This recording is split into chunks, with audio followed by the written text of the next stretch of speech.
Okay, it looks like we're live on Facebook. So my name is Mandy and I am with Project Recovery Iowa, and we are a FEMA funded grant that came about when the pandemic was declared a disaster. And then along came a derecho, and we're here for that additional emotional support. We're here for those that were recently impacted by the tornadoes too. And we provide that free counseling support that's oftentimes needed in the event of a disaster. So we're supplementing great programs like Please Pass the Love. I have Alex Marone with me today, and she's going to be talking to us a little bit about the services they have to offer and all about their program. So take it away. I know she has a PowerPoint to share.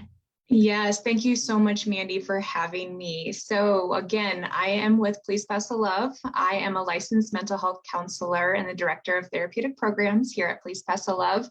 Today, I just want to talk really briefly about who we are, what we do, and how you can get involved. So, like I had mentioned, Please Pass the Love is a mental health nonprofit. Our mission is to transform school mental health through leadership, social justice, and collective change. And we do that in a lot of really great ways. So we have 8 full-time staff and a number of interns, and we are very, very busy, but it's a great, great work that we're doing. So a couple different ways that we live our mission, that we breathe our mission, is our online school mental health academy. So what these are courses that professionals can take for credit, renewal credit, CEUs, things of that nature. Classes on the online school mental health academy include When Self-Care Isn't Enough, suicide prevention, things of that nature. We also have a couple courses specifically designed for support staff. So those are classes that are at a much lower rate that support staff such as paraprofessionals, things like that, can take to learn more about mental health in schools as well.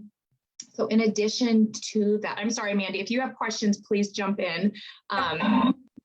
So we also have our comprehensive school mental health packages. So with that, our director of training and community engagement will go to different schools, will go to different school districts and collect data.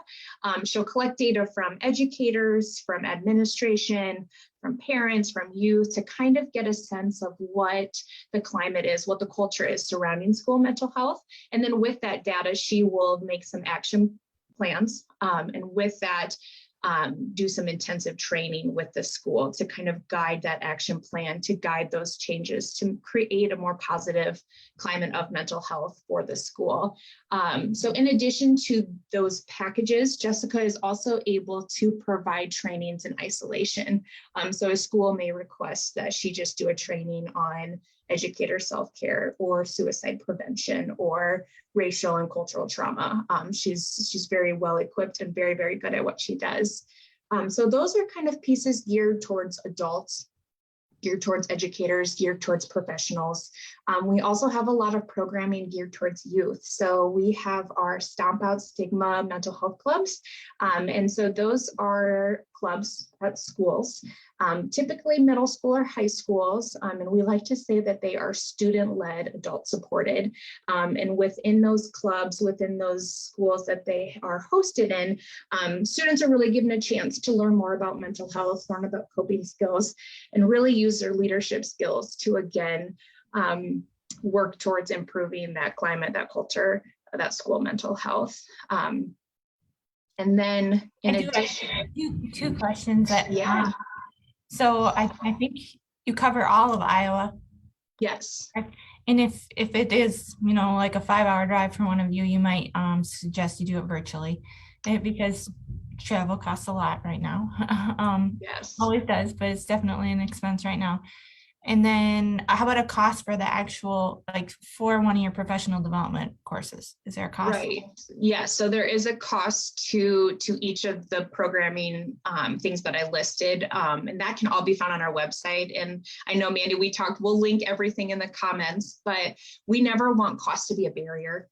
So we have kind of a statement at the end that if cost is an issue, we want you to reach out. We want to be able to provide these services to people who need it, to people who want it. So there is a cost to 1 and 2. But the Stomp Out Stigma clubs at this point are free. And again, like you had asked, we are across the state. Sometimes we will have, we'll want each club to have an advisor, so like a school staff, but we've also played with the idea of having one of our staff kind of help facilitate that.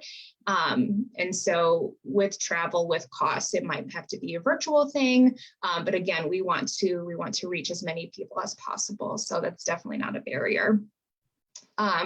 In addition to our Stomp Out Stigma clubs, we also have some youth workshops, and those kind of came out of COVID. Like many people, we were scrambling. We were trying to figure out, how do we reach these students? How do we get services to youth? How do we get them taken care of, basically? So we came up with 3 different workshops that are for youth. So we've got a basic mental health one, we've got a self-care one, and then youth voice. And the youth voice is really focused on leadership skills. So those can also be done virtually or in person, just really interactive. They're about 60 minutes. And giving youth an opportunity to learn alongside of one another. And again, to kind of learn some of those coping skills, learn some warning signs, some signals for when mental health becomes a challenge. So could it be done in a whole classroom could do it? Or if it's virtually, could there be the potential of being in more than one school, more than one area in Iowa coming together virtually? Absolutely. So we've done all kinds of things. And what we've kind of noticed too is that maybe like a 4-H group wants us to come in, we are happy to do that. Or if there's a church youth group that thinks this would be a really great opportunity, we are happy to come in and do that. So it doesn't necessarily have to be just schools for the workshops. We've done, at least in the schools, we've done different classes, kind of more of the rural schools. We've been able to do each grade level within a day in that sense. So we are really flexible. What's important to us is that we get this information out to as many youth, as many kids as possible. So again, we can be flexible in who and how and what, as well as being able to do it virtually or in person. I would think too that any adult that was present during any of those workshops or any of the programming might benefit too, just from hearing what teens are experiencing and what they're thinking. I would think that would be an advantage to the setting for the adults too. Yeah, no, I totally agree. There's something really powerful about giving youth voice, right? Giving them, empowering them to tell their stories, and being able to have adults like us listen to them and to validate their experiences is huge, and so important to their own mental health, to be heard and to be listened to in that sense. So we've got our Stomp Out Stigma clubs, we've got our youth workshops, and we also have our youth advisory board, which is a board of youth who are passionate about mental health, and they kind of help with programming, they help with random speaking events, things like that, and they also work on a project that's year round. So I think this past group worked on some legislation that was going through. So again, really empowering youth to use their voice, to focus on their leadership skills, and to improve the mental health of their community. So I believe applications are open for the next year's youth advisory board. So if you know of youth who are interested, please check out our website and apply. It's a really great opportunity for youth. Sounds like a great opportunity, especially if you're interested in politics or and mental health, of course. Yes, absolutely. Absolutely. So then, so we've got our educator / professional group, we've got our youth, and then we've got newer kind of programming, therapeutic programs, support groups as well. So my position is relatively new, still trying to figure out what that looks like, what that means. Mandy, I'm sure you're very familiar with that process. So currently my goal, my role is to provide direct therapeutic services to community members, including caregivers, educators, students, to promote positive mental health. So right now I have a support group for parents and caregivers who have a child who's struggling with mental health. I've also have an educator support group because I just know how challenging all of this has been, but particularly this year. I think a lot of people thought that the year COVID happened, the year we were all home, was going to be the hardest. And what they're recognizing at this year has been really, really hard. So just wanting to provide space for parents, wanting to provide space for educators to kind of talk through their experiences. Tell me more about what might happen in the support group for educators or parents too. Do you guide them in the conversation with any kind of particular structure, or is it what they bring to the table, or how does that work? Yeah, great question. So recently, I haven't had as much participation and engagement. I know because people are burnt out. I know it's just one more thing on their plate. But when I have done it, when people have been able to come, I've really just let it be up to them, right? Because I want them to feel safe. I want them to feel supported and to really lean on each other. You know, when I think of a support group, I think of people supporting one another. And I will guide conversation, I will ask questions, but I really think that the best comes from connecting with one another. So my role is more just facilitating that growth and that connection and meeting people and just being validated in your own experiences by listening to someone else's is just incredibly powerful. Give yourself the opportunity, the time, the space to do that, you know, that can be a challenge in itself, but it's always valuable if you can give yourself the time and the space to have those conversations. And yeah. I know. I give so much props to the people who do show up, because clicking that enter button on a Zoom call is scary and it's hard. And it's hard to give ourselves time. And I think that we as parents are so focused on everyone else, just constantly focused on everyone else, and that being able to give ourselves that time so that we can take care of ourselves and take care of our kids is huge in that sense. I will say Please Pass the Love is working on a parent center of sorts with resources and things like that. So we are still in the works making that happen, but that's another thing that we want to make sure we uplift our parents, our caregivers, so that they can help serve and help our youth as well. How long has Please Pass the Love been in existence? Yeah, so Dr. Jennifer Yulee Wells started Please Pass the Love, I believe, back in 2013. And she worked as an educator, special education teacher, and just saw the need for system level change related to school mental health. And so along with a couple other people, she, created Please Pass the Love. And actually, within the last year, staff has just grown, I think, by 400%. So we are growing rapidly, which is very, very exciting. So we've got a lot of great stuff going on. But if I'm wrong, I will email you and say, put it in the comments that I was wrong. But I believe we've been around for almost 10 years or so. Yeah. Trends, I think. Yes. So moving right along. So as I mentioned before, it's been a really difficult year, a really difficult couple years. So really seeing burnout, really seeing, kind of a lack of engagement, lack of participation in some of the things that we have going on. And again, I think that just goes to show how burnt out people are and how much people are struggling right now. So I know, Mandy, that your organization is also statewide, but because a lot of us here on staff at Please Pass the Love are in Polk County, we've been on a couple county meetings related to youth suicides.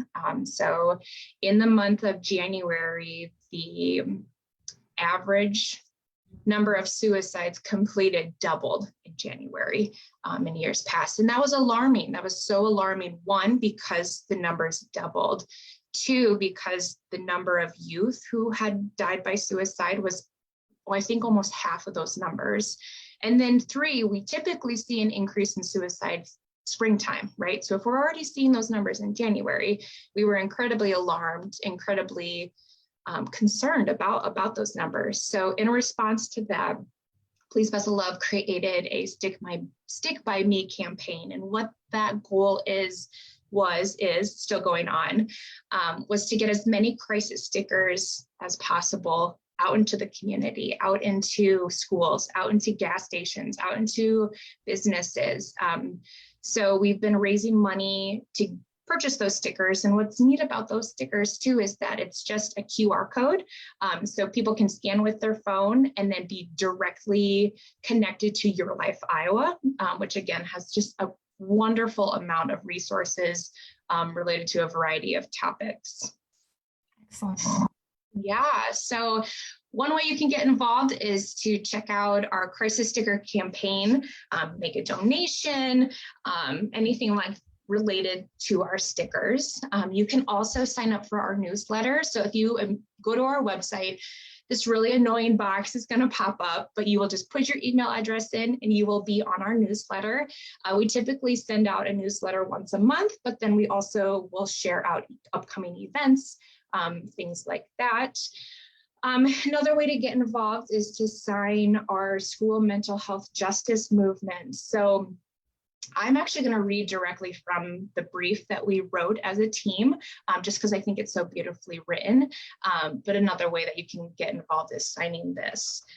So let me see if I can find it here. All right. The school mental health field needs to continue to work towards school mental health justice to better meet the needs of BIPOC, LGBTQ, immigrants, refugees, disabled, low income, and many other voices actively being targeted and silenced. Mental health justice entails reforming and transforming systems to be more equitable and creating policies that protect individuals' ability to thrive. These policies have outcomes that will decrease the overall wellness of our communities with dire long-term consequences. As a community, we will stand with our most vulnerable populations to elevate voices and truth.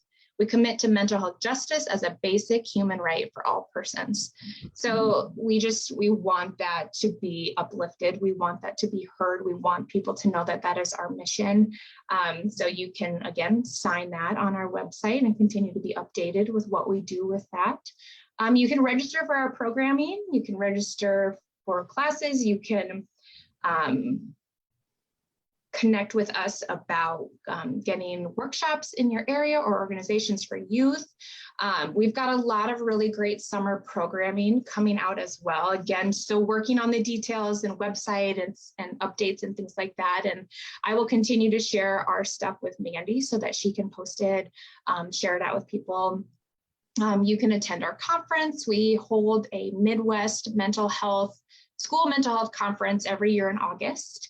And follow us on social media. I have all of them listed at the bottom and then all of us right here. So again, any questions, any concerns, feel free to email the info@pleasepasstheLove.org, or my direct email is just alex@pleasepasstheLove.org if you have any specific questions on what we do or what I had said. I'm happy to have a conversation, happy to help the community, help the youth, help school mental health in any way that we can. I think sometimes when we connect with resources across the state, I think, okay, that is such good information. I'm going to tuck that away for when I need it. And today I'm feeling like, oh, I'm going to reach out to this team. They should join your advocacy group. I want some of the stickers. So thank you for doing what you're doing and for taking the time to share all your information with us today. Yes. I think, the teens especially, everyone needs support right now, but I'm worried about the teens, and so I appreciate all the resources specifically for them. So thank you, Alex. If you want more information about Project Recovery Iowa, you can go to our website, projectrecoveryiowa.org, or we have that 24/7 hotline numbers. One of them is 1-800-447-1985. You can reach out to us if you want more information about Please Pass the Love. She's got all our contact information there, but you can also ask Project Recovery Iowa to get connected to them too. We'll help you make that connection. So reach out if you need help. We're here. Thank you, Alex. Yes, thank you. Have a great day, everyone.